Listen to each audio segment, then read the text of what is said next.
Isipin mo ang isang mundo na pinapagana ng isang uri ng fuel na sobrang dami at pwedeng tumagal ng 10,000 taon. Isang fuel na mas malinis, mas ligtas, at mas epektibo kaysa sa ginagamit natin ngayon.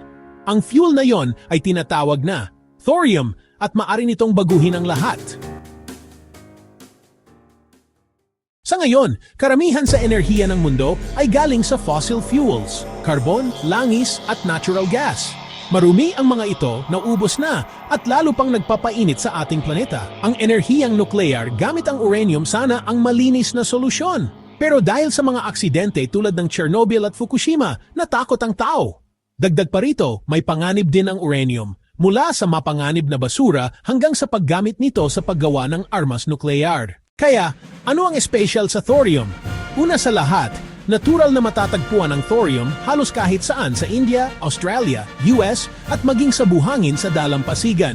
Mas marami ito ng halos 3 hanggang 4 na beses kumpara sa uranium. Pero hindi lang dami ang bentahe nito. Ang mga thorium reactor, lalo na kung molten salt reactor, ay likas na mas ligtas. Hindi sila pwedeng magka-meltdown tulad ng uranium reactors kasi likido na ang estado ng fuel habang gumagana. Narito kung bakit kayang baguhin ng thorium ang laro.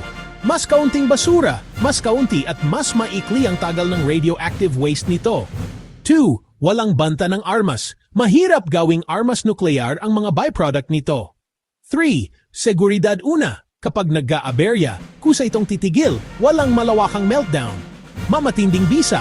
Kayang maglabas ng hanggang 200 beses na mas maraming enerhiya kaysa uranium. Maraming bansa na ang nakakapansin. China ay kasalukuyang gumagawa ng experimental thorium reactors sa disyerto. Ang India, na may napakalaking reserba ng thorium, ay may plano na mag-focus dito sa susunod na dekada. Maging sa US at Europe, muling binubuhay ng mga pribadong kumpanya ang mga disenyo na unang naisip pa noong 1960s bago ito ipinatigil dahil sa politika at lobby ng uranium. Isipin mo ang isang planeta na may halos walang limitasyong malinis na enerhiya. Walang polusyon sa hangin, walang digmaan para sa langis, walang biglang brownout, at walang tuloy-tuloy na pag-init ng mundo. Yan ang hinaharap na ipinapangako ng thorium. Pero may kapalit, kailangan pa nito ng puhunan, suporta ng gobyerno at kaalaman ng publiko para tuluyang maging realidad. Kaya, babaguhin ba talaga ng thorium ang mundo? Ayon sa siyensya, oo. Ang tanong, papayagan ba natin?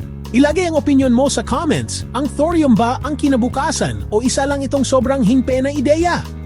At kung nakatulong sa iyo ang video na ito, huwag kalimutang i-like, i-share at mag-subscribe para sa mas marami pang deep dives sa hinaharap ng teknolohiya.